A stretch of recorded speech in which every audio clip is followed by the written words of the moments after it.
nosso irmão André, que nos leva a Deus uma palavra de oração.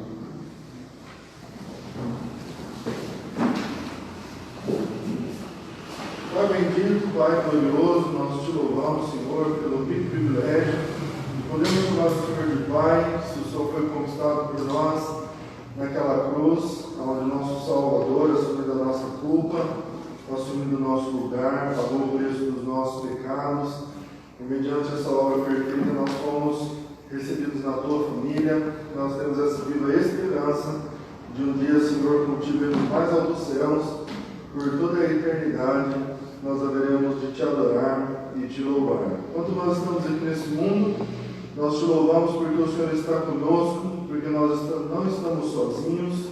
Temos passado por lutas, sim, por dificuldades, como diz o salmista: ainda que eu passe pelo vale da sombra e da morte, não temerei mal algum, porque o Senhor estás comigo, a tua vara e o teu cajado me consolam. Nós te louvamos, Senhor, porque temos a vida eterna, a esperança de vida eterna, mas também, quando estamos aqui neste mundo, podemos contar com a presença gloriosa, bendita e amada do Senhor conosco, porque o Senhor não desampara os seus servos, o Senhor tem o desejo de relacionar com o ser humano, e de fato nós somos privilegiados por poder reconhecer a nossa situação e depositar a nossa fé única e exclusivamente na pessoa bendita do Senhor Jesus Cristo. Pai bendito, nós queremos nessa noite render a Ti a nossa gratidão, o nosso louvor. Queremos, Senhor, ouvir a Tua palavra, que o Teu Santo Espírito fale conosco através do Teu servo, possamos ser exortados, edificados por meio da Tua palavra, e possamos ver a pessoa bendita e amada do Senhor Jesus Cristo, e dia após dia possamos guardar a Tua palavra nos nossos corações, e que o nosso caráter seja moldado conforme a pessoa do Senhor Jesus Cristo, de glória em glória, de fé em fé, possamos avançar nessa carreira que nos está proposta em Cristo Jesus, o nosso Salvador. Seja com cada um que estamos aqui, seja com aquele, Senhor, que não puderam estar. O Senhor tem conhecimento de cada família, de cada irmão que tem passado por dificuldades, tem passado por desânimo, onde o mundo, Senhor, tem proporcionado distrações e as pessoas muitas das vezes têm cedido. Nós oramos para que a mão do Senhor seja sobre cada um. Nós oramos, Senhor, no precioso nome daquele que nos amou e assim mesmo se entregou por nós. Nós também venceu a morte e está vivo eternamente à destra do Pai, na majestade e nas alturas. Nós oramos no nome dele mesmo, Salvador Jesus Cristo. Amém. Amém.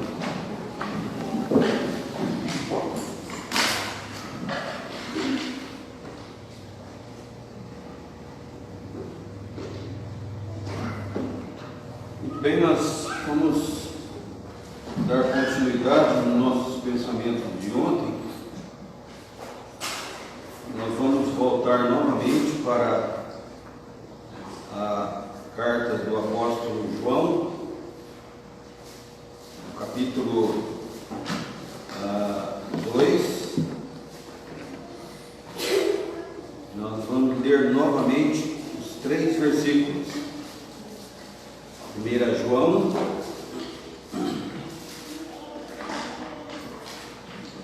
capítulo 2,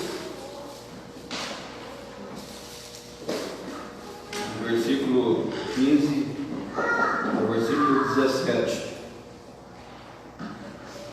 Então, ele escrevendo, então, ele diz: não ameis o mundo, nem as coisas que há no mundo. Se alguém amar o mundo, o amor do Pai não está nele.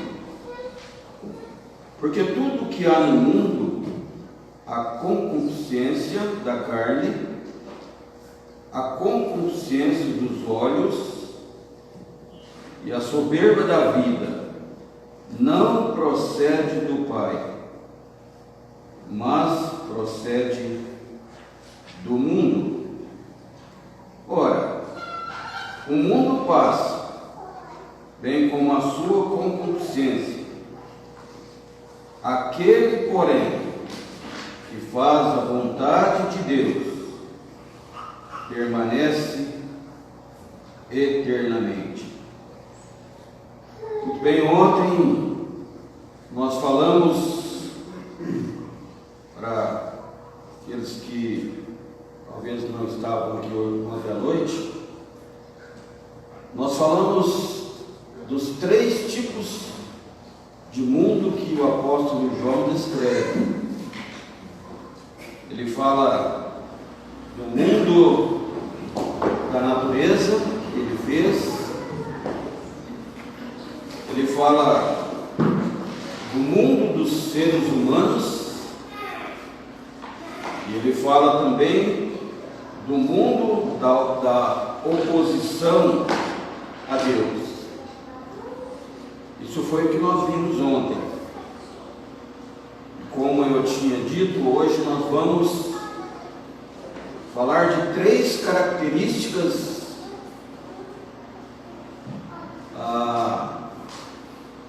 difíceis nos nossos dias. 3 características cruéis nos nossos dias que nós estamos vivendo.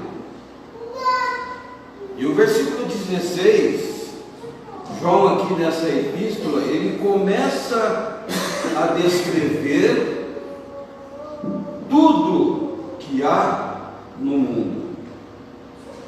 Tudo que há no mundo. Quando ele está dizendo tudo que há no mundo, ele já não está dizendo mais da natureza e nem dos seres humanos, mas das coisas que o mundo oferece. Tudo que há no mundo, tudo que não presta, tudo que é abominação a Deus.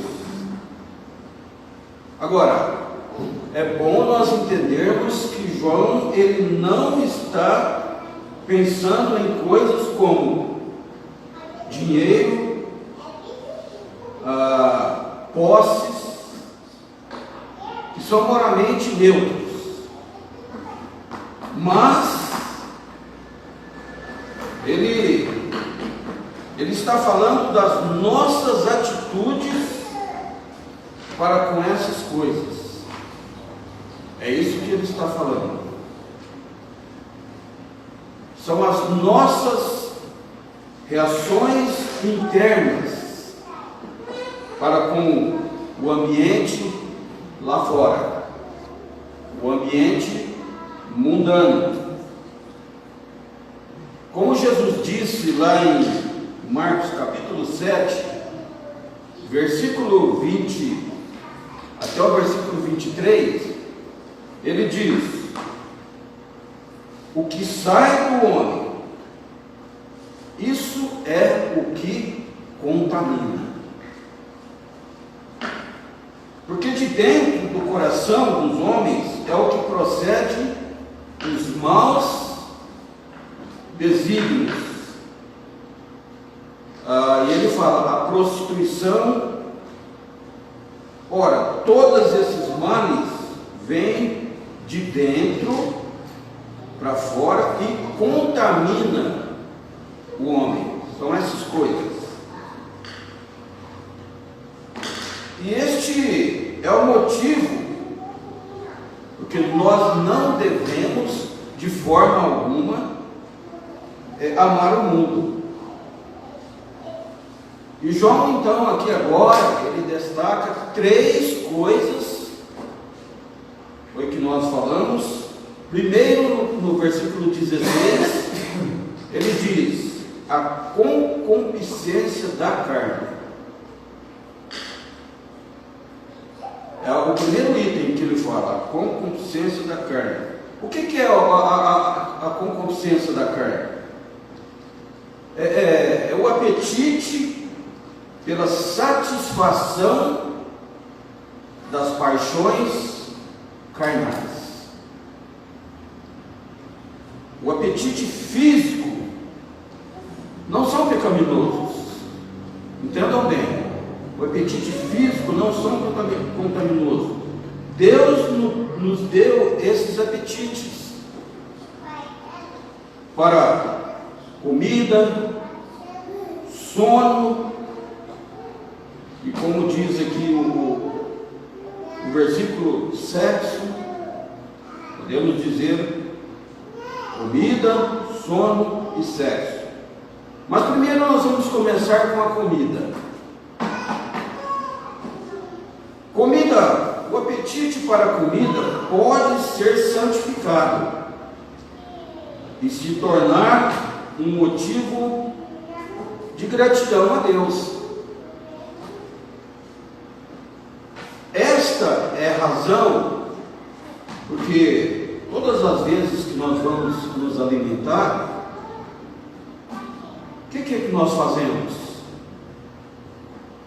Damos graças a Deus, agradecemos pelo alimento, agradecemos pela refeição antes de nós comermos.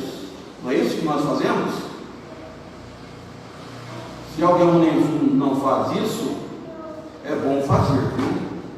Agradecer por aquilo que o Senhor tem nos dado para a nossa alimentação. Mas, como diz nosso saudoso irmão Jaime, né? O André gosta dessa palavra, mas, o que significa a palavra mas, André? Mudança de rumo. Mudança de rumo. Mas Satanás, ele pode degradar esse apetite para uma palavra chamada gula. Estão entendendo? Ele pode transformar isso para a gula. E todos nós temos que ter o autocontrole nesta área. Sabia que a gula também é pecado? A gula é pecado. Se nós comermos além daquilo que nós conseguimos forçadamente, é pecado. É pecado. E muitas vezes nós achamos que não, mas é pecado. Aí depois ele vai falar do sono. Agora nós vamos mexer com alguém. Ele vai falar do sono. O sono é necessário. Deus já deu o sono para o nosso descanso. O sono é necessário para que nós glorifiquemos ao Senhor com o nosso corpo. Quando nós descansamos, nós às vezes chegamos cansados e tomamos um banho, deitamos e dormimos, nós descansamos o nosso corpo. E isso é bom para nós glorificarmos ao Senhor. Mas, novamente, Satanás, ele pega esse apetite do sono e o deprime para a preguiça. Ele transforma esse sono para a preguiça. Infelizmente. Agora, eu vou dizer, quantos crentes ficam na cama com preguiça, em vez de estar na escola, em vez de estar na reunião? Sabe, isso é pecado. Isso é pecado. É um compromisso que nós estamos passando por cima. É uma responsabilidade que nós estamos deixando de cumprir. Sabe? E isso é pecado. É obra do inimigo. É isso que Satanás quer. Então, o sono é necessário. Mas se nós não tomarmos cuidado com o sono, o inimigo ele pode fazer uma reviravolta nisso aí e pode sair com preguiça. E aí nós não vamos estar na reunião. Isso é pecado. Depois ele fala do sexo. Sabe? a satisfação do apetite sexual dentro dos limites do casamento. Entenda bem. Dentro dos limites do casamento pode ser santificado por Deus. Como a expressão de um dom precioso do amor humano de um casal. Agora, quando isso é usado na maneira correta, glorifica a Deus. Deus abençoa. Foi Deus que deixou.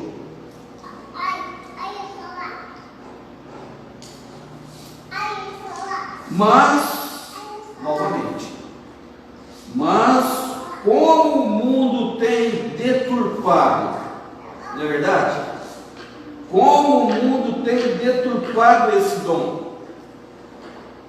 dom maravilhoso que Deus deixou para nós, sabe?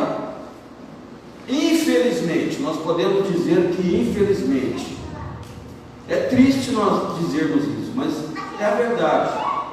E a verdade não pode ser negada.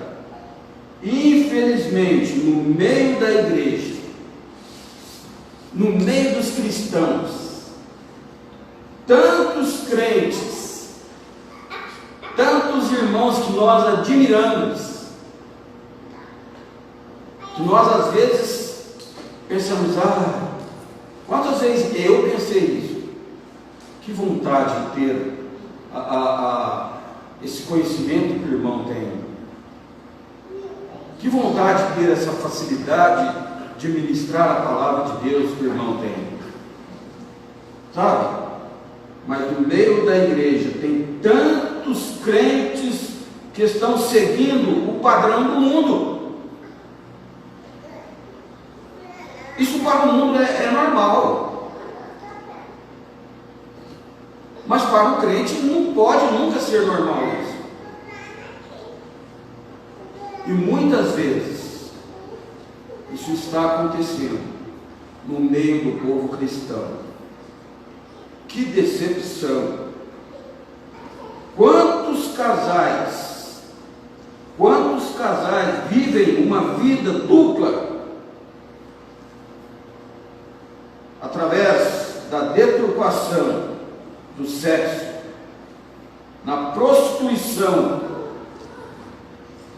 e na fornicação. Não há dúvida de que o grande Deus deste século é o Deus do sexo. Sabe, irmãos? Isso nada glorifica a Deus, nada agrada a Deus. E isso resulta em tantas tragédias, tantas separações de famílias destruídas.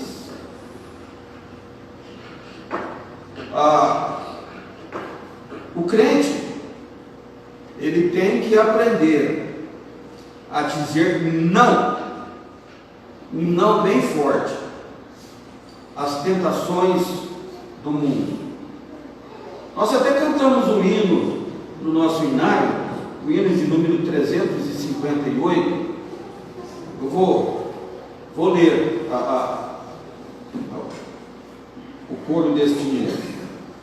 358. Olha o que diz o estribilho desse hino. Diz: um verdadeiro sim de todo o coração a tudo que o Senhor mandar. Um sim do coração. Agora preste atenção. Ele diz: e não um forte não a toda a tentação, ao mundo e ao pecado, sempre um forte e firme não. É isso que nós temos que ter em mente. Então o crente tem que aprender a dizer não às tentações mundanas. Muito bem, agora nós vamos ver o segundo ponto, que é a concupiscência dos olhos. É outra coisa difícil. A concupiscência dos olhos, esse é o desejo do superficial. Isso leva a pessoa a desejar,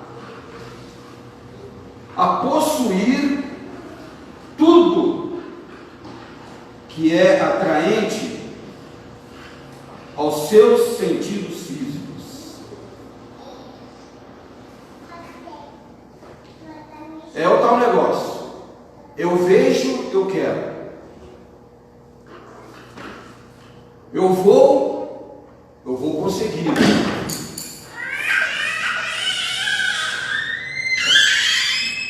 Esta é a minha vontade. Eu vejo a pessoa ter aquilo, eu também vou querer.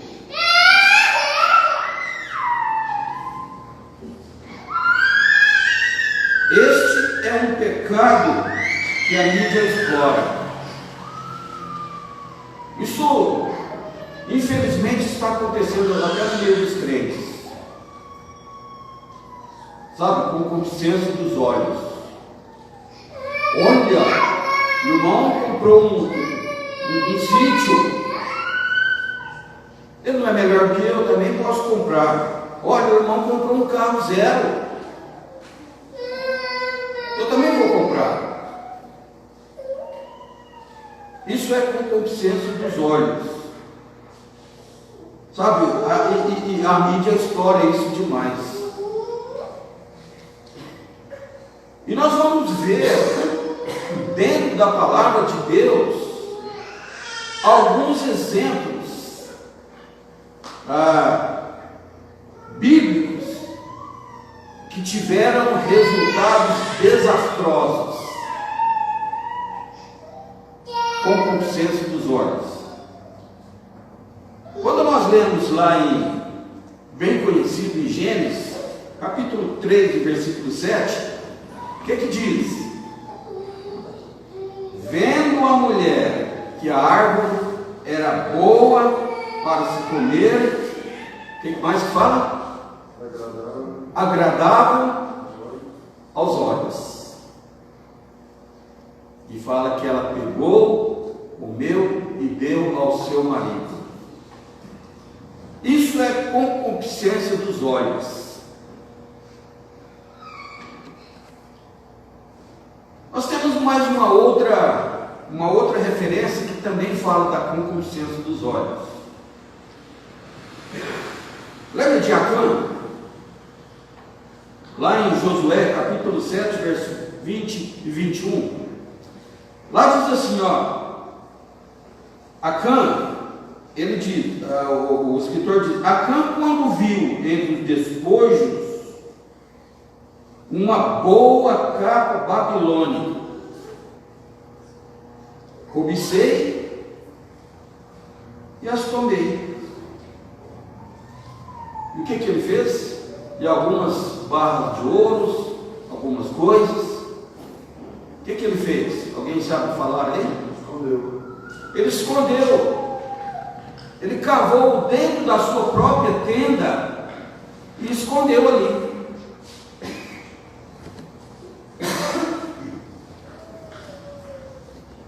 E é triste, irmãos. É triste nós lermos o resto do texto, mas acontece que por causa desse pecado de Acã, que começou com uma concupiscência dos olhos. Israel, nessa época, tinha um grande exército. Um exército super poderoso. Sabe, Josué, ele não sabia disso. Josué não sabia dessas coisas. E foram guerrear contra uma cidade muito pequenininha.